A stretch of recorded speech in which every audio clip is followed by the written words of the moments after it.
Thank you. Jack Rabbit. Yeah. He is not. He is very. No. And they portray. Yeah, let's do that too. Wi-Fi courses today. Okay, everybody, we are now live and we're going to crack on with the workshop on delegations. So we'll hand over to Saskia and Wayne. It's Wayne, lead us through this. Okay, morning everyone. This workshop's on the delegations. Now, it's back in September. Council voted for a district-wide funding model, not districtisation, but a district-wide district-wide funding model. And now we're just going through and looking at what that means for the delegations.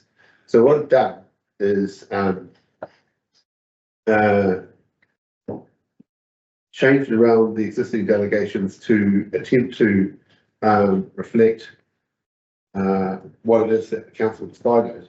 And then you would have seen I sent that to everybody last week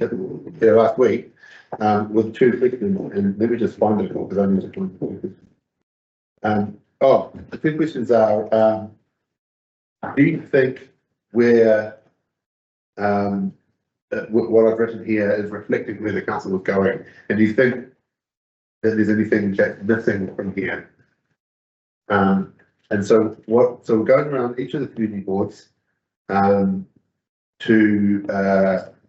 get their opinion, and we'll take this to council for a workshop on the 13th of November with a view of taking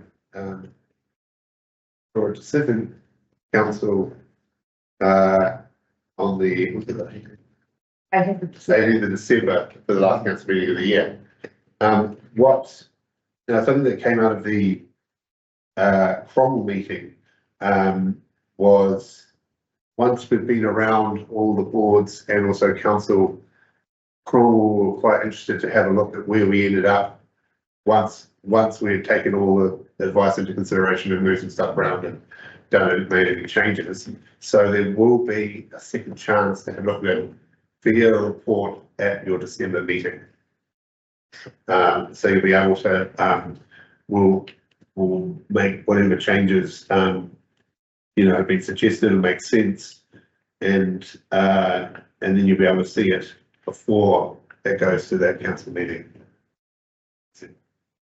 Said that definitely a lot of interest is raising from the Cromwell community. We will of course enable chairs to speak for this item. Like when we bring it back in December, and if it wasn't feeling right, there will be obviously an opportunity to address the council if you thought so as putting them up. So there won't be time for any sort of submission process per se. And what we're hoping is that we've got some really good feedback from Cromwell. We'll make a few tweaks to it, and we're hoping by the time we come and see you in December that everybody's pretty happy with it. So we definitely will run quite a transparent process on this.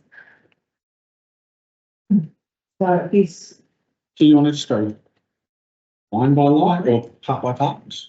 Yeah. How do you want to do this? How have you done it with the others? Well, we did for Cromwell. We kind of just sort of went through sections. we went through sections, and then it kind of just Conversation. had a bit of a conversation about all of this, and I suppose Neil talked a bit about some stuff that perhaps was missing, and then that just being part of the conversation.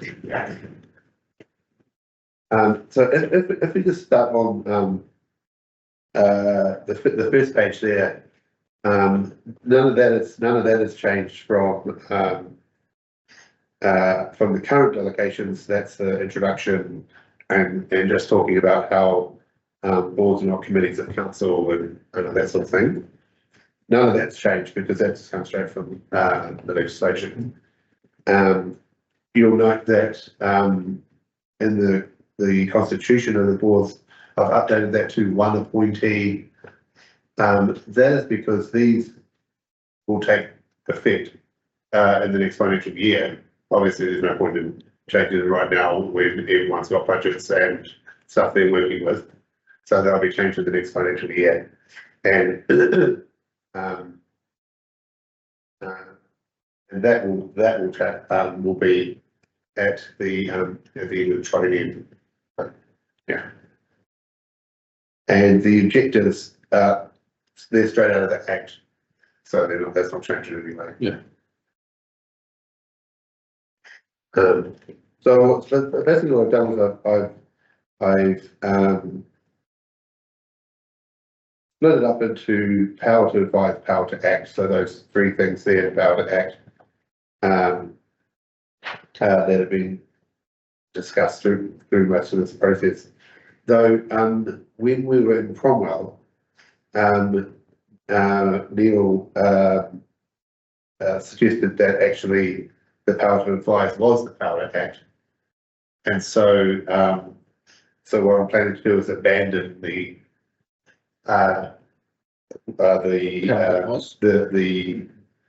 title power to advise and replace it with power to act. So that's yeah, because that makes sense.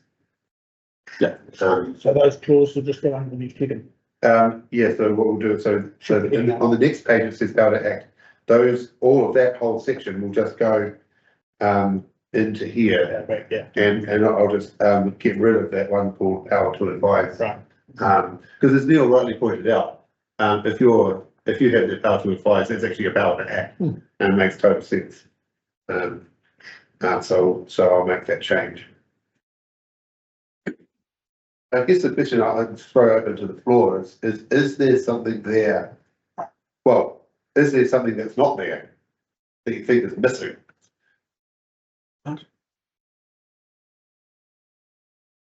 Only comment I'll make, Wayne, is, and it came to its head last week when we were not consulted prior to the council discussing museum strategies. Yeah. And how do we assure, or how are we assured that in this documentation or policy that matters which are being addressed at a council level that will have a direct or even indirect effect on the boards, the boards have a means to affect that proactively as opposed to reactively. Does that tie in perhaps to the alignment of the meetings during? Yeah. I was about to ask about that, because how's the flow going to work if community boards are meeting every 6 weeks, councils every month? Yeah, Is that going to cause a bit of a problem? it is, to be fair, clumsy. Yeah. Yeah. And I think we've had for a couple of years now. And it was a response to having some pretty late nights at council. So hopefully, The challenge is writing them as policy. I think, you guys, if you're on top of those situations and managing it from a governance perspective, where you will see something coming through on a council agenda, there's work being done by staff, which at a council level, which you pick up on will have an impact, then is it going to be up to you guys to trigger that? The responsibility. Yeah, so this was raised at Cromwell as well, so I think it's a really good conversation to be had. So what Cromwell wanted us to add in is that not have informal workshops. They want to vote by paper, so anything that is affecting the ward to come, not just be a bit of a chat, but a paper, so you can see what material is going to be presented to council, so you can make a recommendation on that. And the other thing in terms of the delegations, for council, what Cromwell were quite keen to see is that within the council ones, is that we include to not make decisions that are materially affect the ward without seeking reviews of the respective community boards first. Then I'd say, yeah, and that's, I think that's the part that we would Not saying we're not. go down as well. Yeah. It's where the obligation should sit. It's the obligation's on the council to consult on matters of significance. It's not for us to have an opportunity in our policies or powers. It's an obligation on the council to consult.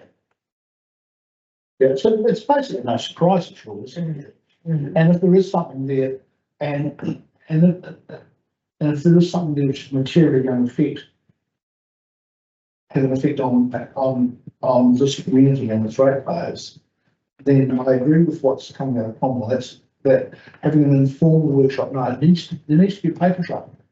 Yeah. So all parties have their asses covered for one bit of term, you know, so we know where it's at, so it's not done informally, it's Yeah. done, there was a process in place that assures the boards that they are actually part of that process. You've got that. Yeah. So I'm looking further from here, it's front part of the. Yeah, no, it's, I don't know if I said this in problem when I was in my head, but it becomes a case of when it comes to council, a councillor should be able to ask, what does the community board think of this? And they should be able to be told. Yeah. That essentially is what it is.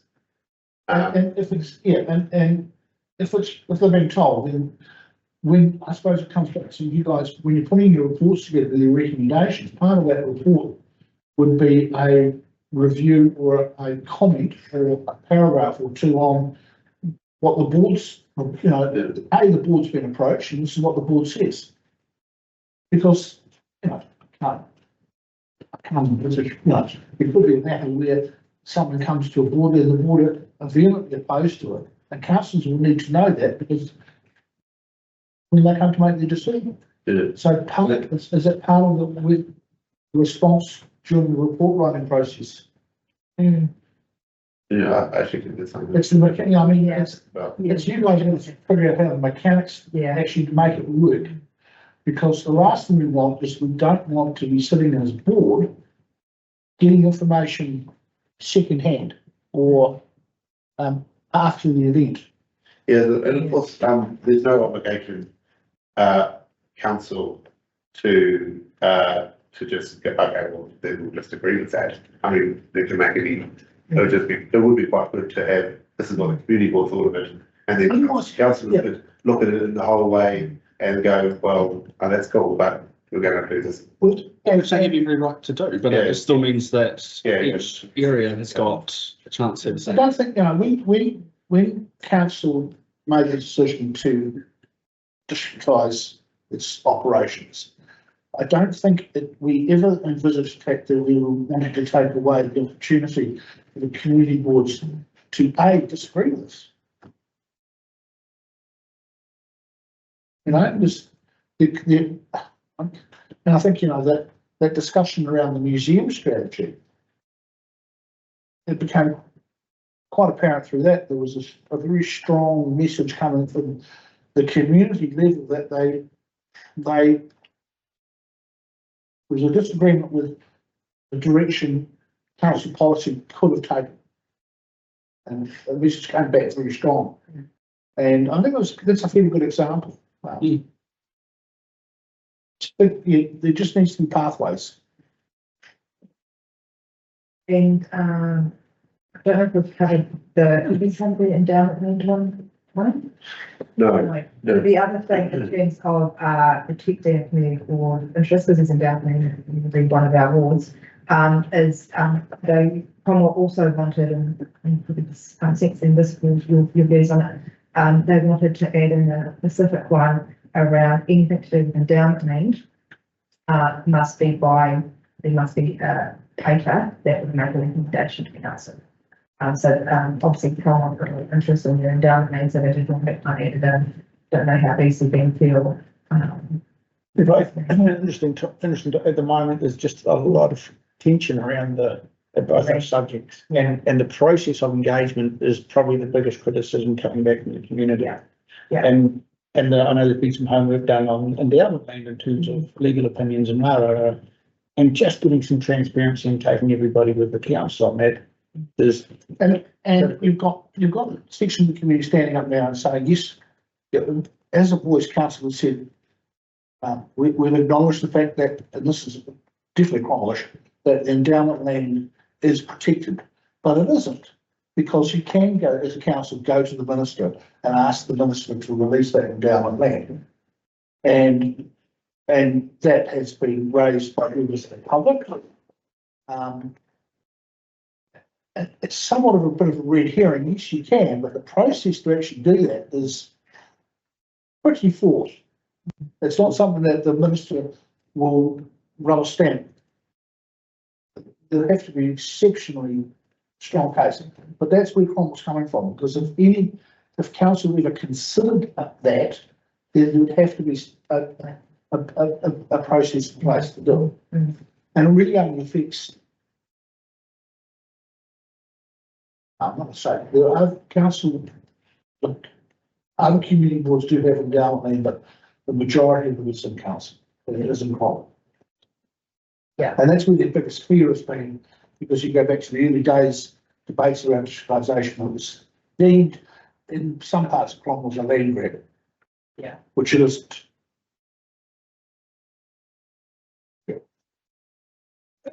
What we're talking about is just transparency of process, which encourages trust rather than breaks it down.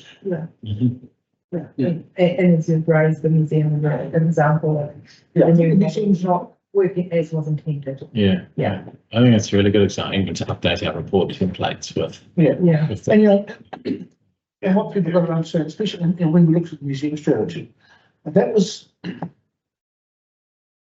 still, the numbers are still to come back to council and the LTP, right?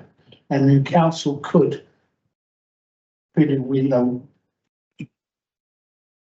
could institute some changes to the message which came out of those forums.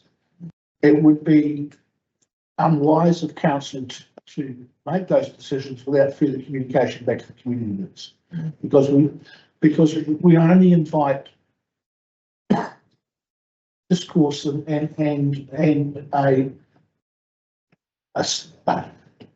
disintegration of the relationship, because it'll be matters like that which will cause the trouble, because they are the ones which people are passionate about. You know, the state of a road in the Maniatoto is something that we've dealt with, because that's been districtised for, you know, we're not conscious as a community about those things. We're not conscious as a community about whether our burns are mowed or not, but we are conscious of the community whether our pools are open on time, and the heating is warm, and that, you know, our museums are and our halls are operating, you know. And that's where that's a community, that's where we need to, that's where our voice will come from. And it's taking the enablers of all that stuff in the community on the right, not fighting. So if I'm right, there's another, you'll take this away, and once you've gone to speak about all the boards, there'll be a further paper coming back to us before it goes to the council. Correct. Yeah, we've got a workshop next week with council to say this is where we are right now, and those were our instructions. You know, we'll be back in September. So we'll fulfill those instructions, and then we'll bring this after that back to the boards for another look. So the workshop with council will be taking on recommendations from the community boards. Yeah, I'm going to be, I'll work all the stuff up that we've got, and so this is where we've landed. Yeah. I think it's probably a similar question to what we're asking here. Is there, is this where you thought that should be going? And is there anything missing? And then from there, we'll bring it back for those December meetings. And unfortunately, the timeframes, the board that Maniatoto is the last board in the round. So the council agenda gets created on the Wednesday so that it can be sent out to elected members on the Thursday. The MCB meeting, which will be the paper meeting, is that same day. So it will be more, we will have to have already generated the paper before we've had a final conversation with the MCB. So what we will then do when we come to council meeting is provide a verbal update for money and training. And make sure. And actually, we know that, Yeah. it's not coming out today. But those dates are just the last date. It doesn't stop you presenting that stuff 2 days earlier, does it? They just the last date you have to have them out. It's not mandated it has to be on that day, that is just the last date you have to have it out. So what it has, with you mean with the council agenda? We're saying, yeah, with, Yeah. if it's on the same day, the paper comes out the same day, the mandatory meeting, there's nothing to stop you putting the paper out a day earlier. It's just the date you've given are the last date that has to be available. So legally, we have to have the council agenda published through their working days, so it always must go out on Fridays. And elected members, because some of the council agendas can be hundreds and hundreds of pages, we get that out a day earlier to enable elected members to have more time to read it. So, and the MCB meeting is sort of set in the cycle. So to change that, we had to change the MCB meeting and we'll make it, yeah. I'm not saying you change the dates, I'm saying, so 2 days, but you're not going to go to jail if you put out 3 days earlier.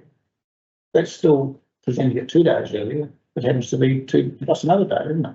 It's a minimum. Potentially what it is, I'm really confused. Sorry? Thinking- I'm saying, council paper. yeah, or to publish either of them, the dates that you have to publish them is the latest you can publish them. There's nothing to stop you publishing them a day earlier. Oh, no, just because that meeting's on The that. day, that day. Mandatory meeting, so we won't shoot it. So publish it, can you not publish something today earlier? So they get a day. No, our challenge is, sorry, I probably wasn't clear, is that the date of the meeting, Yeah. which is a Thursday, The 12th. is the same day that elected members will have received the council paper. So in that essence, we will actually have a conversation with the MCB. What I'm saying is if there's any further feedback from the MCB that we wanted to capture in the council paper, we'll have to just do a verbal update to council. So for VCB, it works. So on the day, if there's, if you say, actually, we still don't think this is right, we would like this noted, what Wayne can do is include the VCB comment within the paper. And obviously, councillors around the paper to talk. But is this something that the governance team's going to look at with those calendars moving forward of when the meetings are, Yeah. so that this sort of thing isn't happening? Yeah. Yeah, I think so. It's probably going to be the next triennium that will be when if that moves. But untidy. Yeah. Yeah, and what that might look like. You know, whether boards move to a monthly or every other month or any other combination in between. I'm not sure. But yeah, we'll get some options together. I think what we've got is we've got a 12-month grace period. Because one would assume the agendas for some boards are going to get lighter. Essentially, Potentially, but not. Potentially. not- yeah. Yeah, it's not guaranteed, but Yeah. I mean, but that's where, between now and the next elections, you guys, the government's team, have the opportunity to actually look at that. Yeah. And that would have an effect on meeting schedules and things like that, because already we're seeing some of the boards cancelling meetings because there's Yeah. insufficient. Well, it's a very delicate balance because you don't want to have meetings for no reason, but on the other hand, you also don't want to delay business. No, So it's a delicate balance there. I think the challenge also for boards would be to how active we are outside of this room and the broader community, bringing stuff to this room. Hmm. Because I think, and that's something, you know, we haven't really discussed this, is how do we better serve our communities now that we're not necessarily dealing with hammers and nail issues, but more, you know. I did actually something to talk to you about after this, about that. Okay. And moving forward. Yeah, and you know, like I've reflected on the notice of motion that that Jamie gave to us the other day. That's the first notice of motion we've had. I've had. That's it. Since the BDM, that's like 4 years.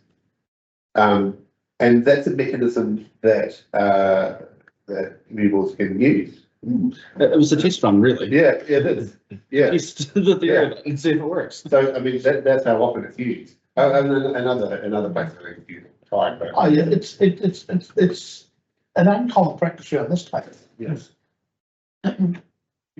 We've never, as councillors or VC members of community boards, really had to use standing orders to get anything in front of ourselves or in front of Yes, council, that's true. because there's been other mechanisms.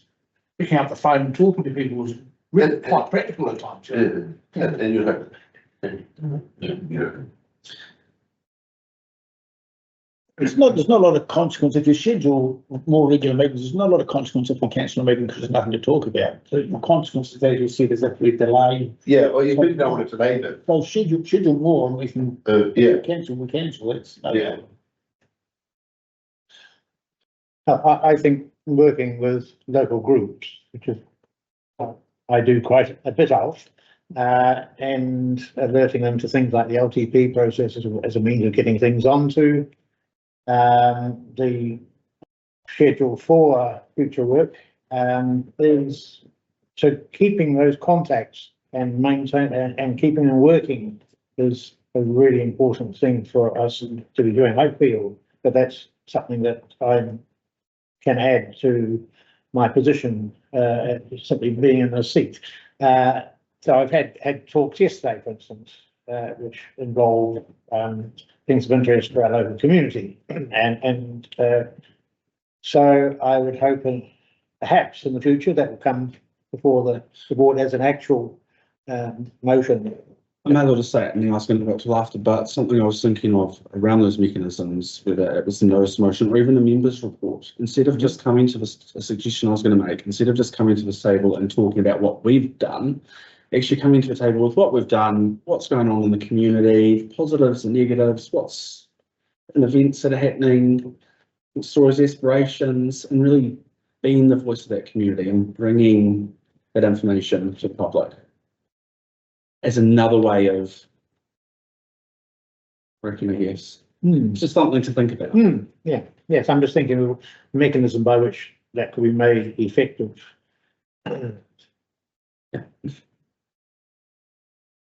See the bishops.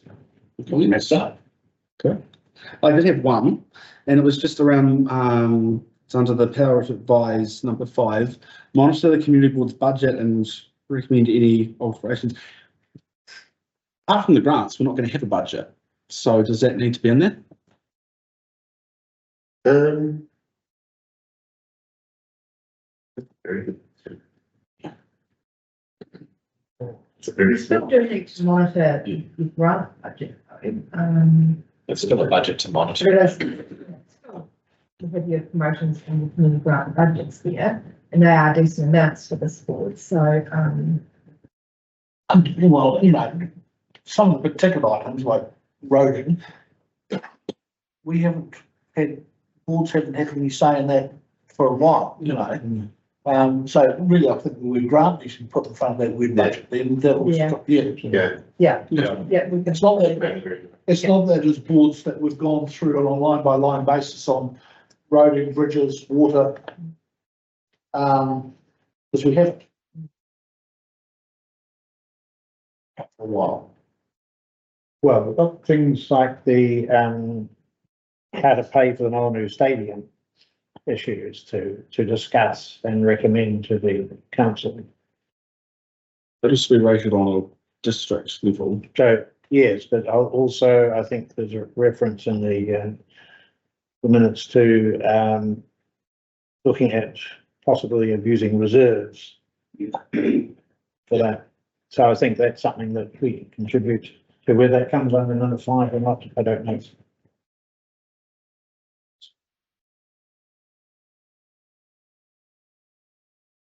Put those down, because you're gonna put a note, check in with Paul. Yeah. How that one work, Yeah. how that might work with reserve. And would you be looking at some sort of process of review after the next elections? Review of the full delegations? Yeah, well, no, well, actually, yes, probably both, isn't it? Not only this, but where does the review process for delegations sit in the, Well, as you may remember, this last year. It was last We year. do it every 3 years. Yeah, well, we do re-adopt, when we make changes at the start of the training. Yeah. I did a project just to tidy things up. That's been last year, sort of just as a prompt because it was a bit buggy. It's a bit, the document wasn't all that great, but we can certainly put it on the program to look at it again and do another.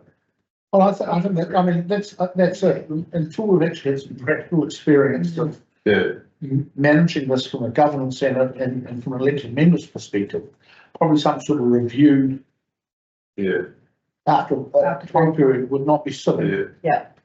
And, like any of our, governance, documents, they can be brought back to council any time. So while we do have in our work program, the big one is the beginning of the training, where the new year sets up all the committees and all that kind of stuff. So that's fundamental to look at that point.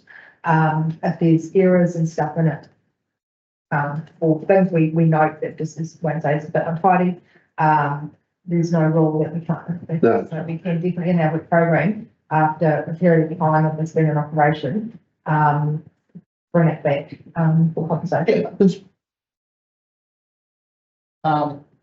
you know, because if anything goes awry, so you're going to hear about it. Mm. You know, Yeah, so the whole objective of this exercise is probably trying to make the transition as smooth as possible and trying to preempt any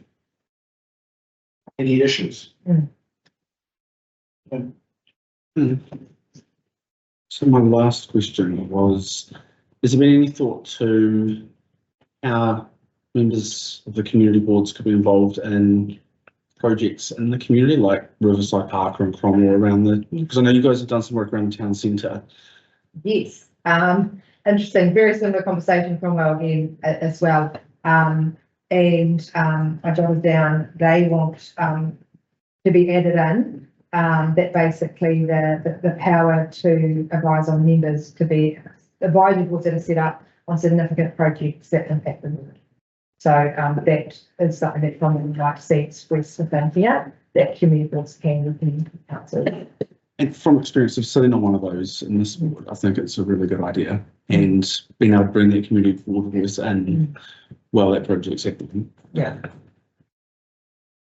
Not speaking for everyone, but I think it's a good idea. Great way to see all the work that goes on behind the scenes too. It is. I've said this so many times. I think every first term elected member, no matter your role, should have to sit on one of those groups to actually see what goes on, because it's a lot more than what you see when you sit around this table. So is there anything else? We can wrap it up then. Thank you very much. Thank you. So, let's say, we'll be, looking at this again. And in fact, you'll be able to see it, next week, I suppose, how packed it all up and take it all around. Because there will be some hacking, from what we've got here no doubt. And then we'll see where we can follow. So just to be clear, that would be in the open council workshop. Yeah, yeah. Just to say. Yeah, that's right. Okay. And also it'd be really good having Lindley around the table again for the next conversation, being somebody that's been a councillor and community member, stepped out of that and stepping back in. Really just to hear a point of view. Well, Thank you. So look then. I've seen it.